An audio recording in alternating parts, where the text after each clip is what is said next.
ฝนตกมือเดียวพัดลมหนาวต่อเดี๋ยวพี่น้องเอ้ยโคตรโคหนาวเดือน4 เดือน5จะเป็นบ่ปลื้มเนาะ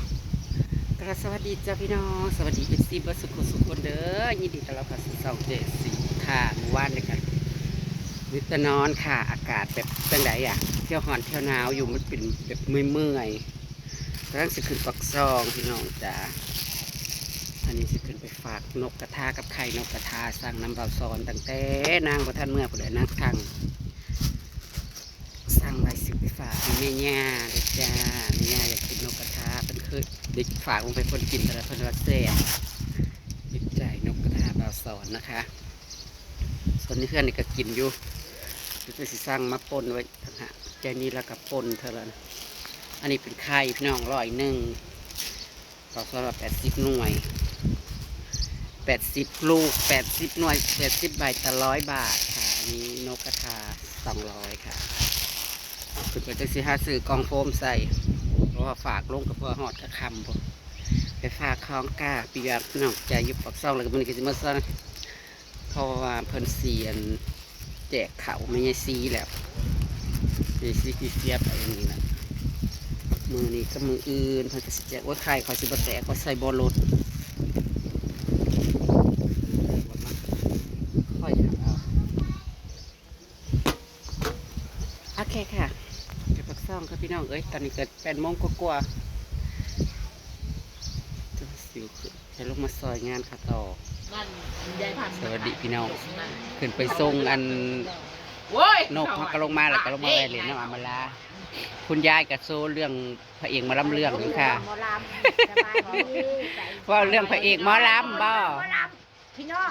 ไปนอนเข่ากองบุญกับโบรับปื๊ดคืนมันหลักไหลถึงม่วนคนว่าวงอันที่มาบ้านว่าบ่อยนะแต่ว่ามู่บุญวัดพวกกับวงนี่พี่น้องจากนะอันคนนะอันขาดเป็นถึกใจยันรวยคนนี่นาวิธีนะบริออกเลยนะจีซีชุพรยืนอยู่หาชุบล่าบุญมีเขาบุญอยู่น้ำบุญได้ก็เป็นเท่านี้เจ้าเอ้ยบุญมีบุญชนน้ำกองบุญถึงนี้กูนี่แต่ว่าคุณยายว่าบันได้เงินคอยเด้อหมอลำได้ตึงฉันเงินไว้เดี๋ยวจะทำบุญแล้วว่ะเงินหมอลำบันได้เงินเขาเด้ออยู่ด้านจนว่าพ่อไปอาบน้ำ5 โมงไปอาบน้ำมาไม่เล่นน้ำอาบมาลาเลยพี่น้องนั่งอาบน้ำมาฟังคุณยายโซเรื่องพระเอกมาลำเป็นว่าม่วนวงเอราวันอยู่หน้าห้านะคนบริแตออกจากหน้าห้าแล้วอยู่ในหันซาบล่าทุกคนนะกินทอดที่1เขาว่ายายคือว่าไปเบิ่งลำเรื่องคงโมเมนต์หนักโมลำเรื่องเพลงแรกยังไปชูเพลงแรกแค่นี้นะน่าฝากละหมอเขามาโม่เลยมันหาอยู่เขาอย่าป้าเพลงที่2ไปด้วยไปมือปวดกว่ากับวงนี้ที่ไปเบิ่งหมอลำเปิดมาปู่บ่อนนอนอยู่ในมินหรือบอกโอ้ยโมเมนต์หนักหมอลำอย่ามาว่าอามาลาว่าคันสิมาอะไรไปซื้อไอ้แก้วเห็นป่ะโอ้ยคือสิบริไปดอกไปคนเดียวว่าอันมือไปเบิ่งหมอลำนั่นเพิ่นนั่นละให้มาสู้ไอ้แก้วมาเพิ่นนะเมื่อคืนก็เพิ่นไปกินต้มไก่บ่เมื่อไอ้แก้วก็บ่ได้ไปเมื่อแล้วว่าไอ้แก้วมือขึ้นแล้วมั้งเพราะว่าไอ้แก้วเพิ่นลงมาทุกวันเสาร์อาทิตย์วงนี่เขาม่วนกับวงนี้ว่าให้เอาวงนี้เลยท่านจะถึงเงินจนเราก็จะไปแม่นเอาวงนี้แล้วขั้นบันนั่นน่ะอย่ามันเฮ็ดอยู่บนให้ปังนี่ก็เฮ็ดเทือนใหม่ขั้นนั้นเฮ็ดแล้วทุกเพื่อนล้างนั่นแล้วก็ลงเฮ็ดจนสิแล้วหมดแล้วแม่ยังจะปูกระเบื้องปูยังก็แล้วเลยยังจะทาสีใส่ประตูบัดนี่น่ะหลังบักใหญ่1เฮ้ยได้ก็เพื่อนมาละอีกไม่อยากได้ฮะครอบครัวกับมีมาเฮ็ดได้พ่อกับแม่ให้เขาพ่อละแล้วเราไปตั้งอีทุ่งหน้าเราหลังบักใหญ่เพิ่นยับลงอีกจักหน่อยบัดนี้ทั้งหน้าบ้านมันก็กว้างขึ้นบ้านโอ้หลังบักใหญ่นั่งยังอาบน้ำบ่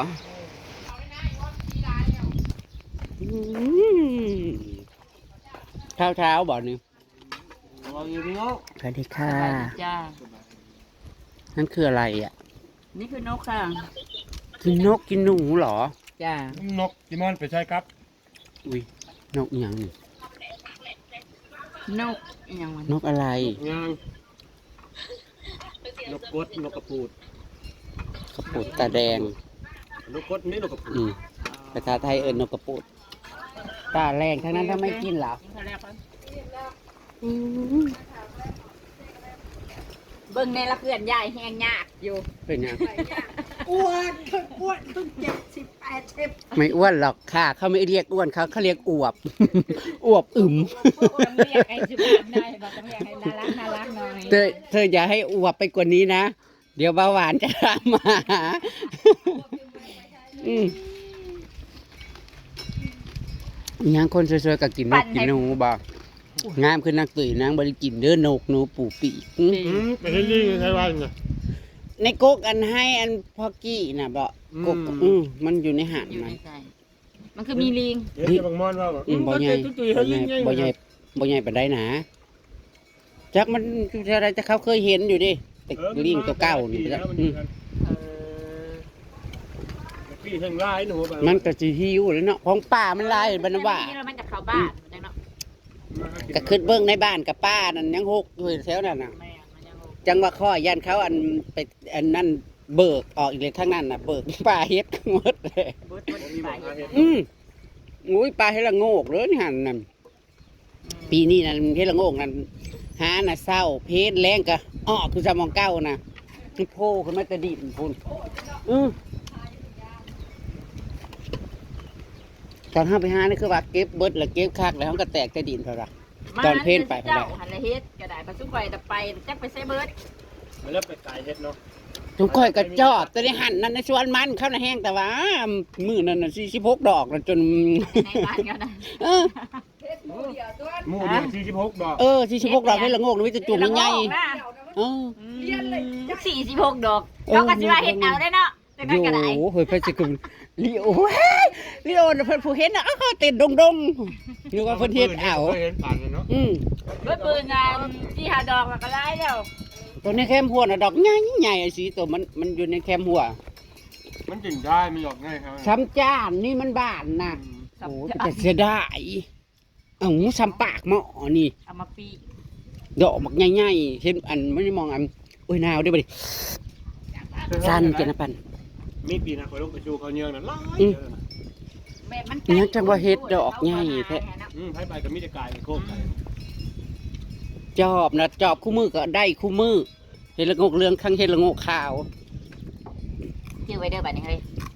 ไปแล้วไปจอบมองเราไปจอบ โอ้ยในแคมเฮือนนั่นสวนมันนั่นเลยมองนั่นนะเขาบริทายเด้ในหมองกกยิกน่ะเลยออกมานี่ตัวสวนมันเขาน่ะก็ออกลงชุดปุ่นปีนี้นะคันฝนดีนะมันก็เสียนั่นเดี๋ยวนี้นะก็อีกมืออื่นมื้ออื่นนี่ไปหาเบิ่งได้เด้เฮ็ดบดนี่ห่วยหัวแดงเฮ้ยเอาบ่ได้แห้งบ่ทางนี้บ่ได้ว่าตกแห้ง แห้งทั้งนั้นนะ นายุ่งน่ะก็จะน้ำ นายุงน้องบัวบ้านคึมน่ะก็พอดินชุ่ม ทั้ง คือ ตะวัน ตาย นะ มาดิ อั้งใช่ไหม ถ้าทางนี้น่ะบ่แห้งบ่ บ่นะเกียงเปียกพอดีซุ่มนะเกียงบ่แม่นเปียก ฝนตกมือเดียวกาพอดีลมออกลมซาคนผูกเขาตายพร้อม เขาตายใส่ วันนักค้ำเฮ้ย ฮะ เขาว่าเขาว่าอะไรตายบ่แม่นบ่ โอ้ไรตาย โอ้ย อยู่บ้านได้ก็ วันคักค้ำหักมาอยู่วันนักกุแข เดี๋ยวบ้านนักกุแข เอาบักมอนว่าบุญบรรณคำบ้าน ว้าว เป็นสไลเดอร์ โอ้ยเขามาลงซื่อๆมา เขาว่าอะไรตายนี่เห็นจังว่า ไรตายเขาเพราะว่าผูกเขาตาย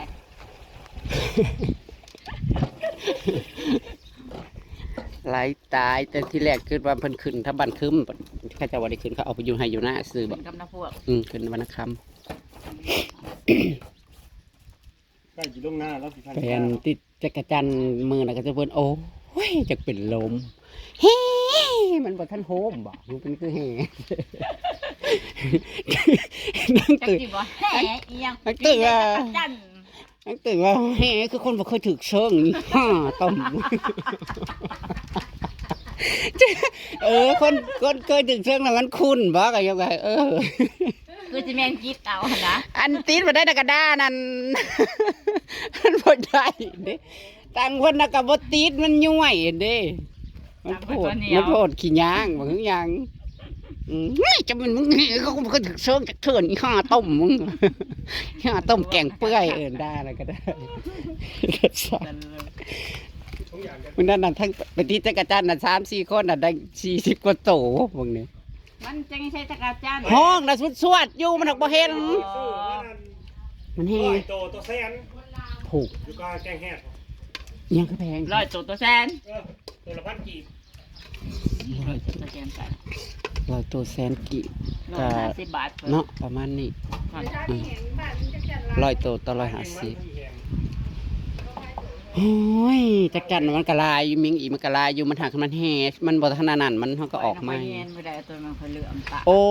จนจังว่ามาแหละปวดเบิดอันนี้แล้วอันนี้ เป็นน้ำข่อยเป็นโรคเขียวใช่ไหมแจ้งแดดกระจานเลี้ยวยังไม่ได้ ข่อยจักเป็นยังแล้วข่อยบ่ได้เห็นฮูกนี่ยังบ่แรงมานี่ค่ำๆมานี่ซ้ำยายบุญเลี้ยวไปเห็นนั่นนี่บ่ได้เห็นหน้าแล้วเด้อค่ำมา ใครจะเป็นตาทาง สายตามันสั่นก็ได้ลีงีขยิวตายจังซี่แหละ ต้องใส่เป็นตา ไอ้บุญก็บ่กินนก โอ้ยยายบุญเราคนสวยแล้วไม่กินนกค่ะไม่เหมือนพวกเราค่ะ คือนางตุยนางก็บอกกินเด้อคนสวยนี่นกบอกกินนกกระทากานางเคยกินนางซีมือนั่นเลยอยากกินเด้อตอนมันไว้ในแม่น้ำคลองนี่จังคันแม่นว่าไปอยู่ใกล้ๆจังว่ามันเผือดอยู่จังเนาะมันก็สิ ไปคลอง มันบ่ได้เผือดบ่มือนะขนาดนำน้องเขาเจ้าคือยังจน เพื่อนน้ำเป็นลาย เคยแผ่นดินไว้กับแผ่นดินไว้ น้ำคลองมันหยวก สิบ่ยืดยัดคืออันนั่นบ่เนาะนำน้องมันก็ยัง น้องมันบริเวณเพื่อนค่อยๆอันนั้นเพื่อน เบื่อบั่มเบื่อบั่มเอาพากันนอนเล่นอยู่เพราะว่าเขาเอาคลิปลงเพราะว่าแผ่นดินไว้อยู่อันกรุงเทพชิมเมืองเนาะเพราะว่าตึกถล่มไปแล้วแป๊บนึงมาเพราะว่าอยู่อันยันตึกจักโอ้จนคนลุกมันไม่เห็นอะไรบ่ ตัวนั้นนะสามตัวนี้ โอ้ยเศร้าน่ะกับบางแน่น้อยๆเนาะเล็กอีหยังกะส้มมันนั่นบัดตัวสร้างเท่าใดปีบัดมันคือบ่เป็นหยัง คนงานเหนือนะเนาะ จักเท่าใดเลยยอดเสียนะ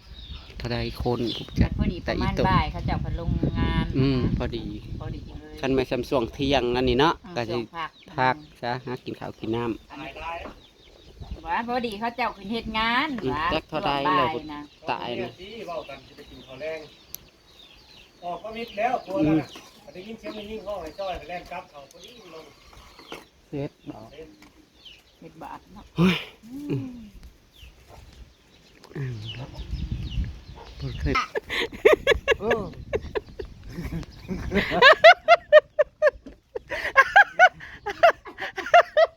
งูงามก็สิตื่นย่างมาโชคก็สิมาตื่นกันโชคก็เดี๋ยวสิมาจวด กำลังกินยิ้มๆบ่ โยกกำลังกันเขาไม่เอา เฮ็ดเลยตื่นเอาหมดละกำลังกินแซ่บๆกำลังโคเนาะ มันอยู่ในสมเกอร์ มันเฮ็ดสมเกอร์อยู่อ้างเด้อ จะไม่กันคือจะจะไหลเลยเยอะ บ่คิดฮอดปัวว่าจ้างหลายมื้อได้อีหนอดฟ้าเป็นทิศอะไรนี่น่ะ ถูกคำเมื่อเธอก่อนเป็น20มื้อนั่นเด้ซะ สิ2-3ปีเลย ว่าแม่นมึงนะว่ากินฮอด นั่นเลยเอ้ย กินฮอดก็สิเฮ็ดอะไรซะเฮ้ยก็บ่ทันได้มาคันอยู่ห่างกันก็กินฮอดอยู่เฮ้ยอยู่นํกันแล้วกินหัวกันมันอารมณ์หนึงคนละอาร นอ ม น ณ์ เบิ่งเพิ่นน่ะคีบอาร้านเลยในทางกอาบน้ำ ร้านตอนใด เช้านี้ เอาล่ะนี่ก็ขึ้นไปฝากกันนะลงให้ญาติจ้านกกระทากับไข่ไปแล้วลงมาแล้วก็มากินน้ำเนี่ยถ้าแซงแล้วก็โทรหาเธอ ท่านก่อน อืมเอ่อ80 บาท80 หน่วยต่อ100กับซื้อตัวเป็นนกน้ำเพราะได้ไปใกล้ไปทัดเด้อก็ไม่ได้ไปใกล้ไปทัดนางอันใดมึงสิว่าอีหยัง เบิ่งมาแล้วแจ๊แม่เจ้าเอ้ย ม่วนคัก ถึง6 โมง บรรพวกอีกเฮ้ยเฮ้ยบรรพวกอีกของว่าวงนี้ฮะว่ะสิไปอยู่กูก็ยังว่าคันวงนี้นะก็ม่วนอยู่เพราะว่าวงนี้ที่อันไปลงมือบุญบ้านเลี้ยวนะวงนี้แล้วที่กูว่ามันม่วนนะ ทีนี้6 โมงเช้าน่ะคนยังเต็มอยู่แต่ว่าเขาก็มันก็โอเคเนาะอย่างเช่นเขาเองพวกผู้ชายก็ เบิ้งนี่คือเขาก็บริเตะสาวเลยเขาเมนเลยเบิ้งตอนเขา มักพูดล่อๆน่ะเด้ เบิ้งตอนเขาเก็บพวกยังมาเข้านะกาวแบบที่ชายนี่ เออ ที่ไหนได้ติดแจ็ค แล้วก็ ผู้ ได้ ชายค่ะ เสียดายที่ติดไป เมื่อเท่าไหร่นาย 2,000 พี่น้อยนักใส่นี่ ป่ะฮะ2,000หรือ200โทษโพมาลำอยู่ใส่สันสะ แจ้งพวกกระต้อยแจ้งเบิ้งทุกคนจ้าบริเราเบียร์บริกินดอกบริขนาดบริกินดอกกินเบียร์นี่ ยังแจ้งเสย แจ้งเฉยจ้า ย้อมค่ะทั้งชิ้นนี่ย้อมล้างบ่เกินเที่ยงคืนเลย ใช้แล้วเนาะเขาไปนะก็ไปบนเงินรถใหญ่ไป เอากระสานแล้วก็ผ้าห่มมอนเตรียมไว้น้ มาน้ำเขา ำเออ แล้วไปที่มาส่งตัวก็เลยแจ้ง เรื่องที่แจ้งนะมาอย่างมา แจ้งมามันมาถากคุณแม่นะถากอยู่เงินเขาไปรับคุณแม่อีกใส่บาทแล้วก็คุณแม่ก็นั่งพักเทศอีก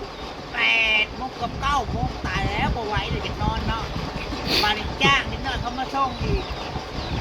ชนเลย เรื่องนี้บ่อย เออโอ้ เตรียมเงินไว้มึงดัน เตรียมเงินไว้โลด ทีนี้แค่ป้อยอยู่ เออ มาร้านแจ้งก็ไปกินเงินกลุ่มคนมา เออ ความสุขทีนี้ก็เลยว่ามูซึกความมูซึกว่าเวลานี่มันในคาราคมีคนชุกหุ่มในใจ อีเมย์ว่าเฮ้ยบ่ได้กินเงินข่อยเด้อผมหมอลำนี่บ่ได้อันว่าเราว่าเพื่อนได้ไม่ใหญ่เท่าๆว่าเมื่อ2-3 แสนว่ะบันนโมงบันอันนี้นะ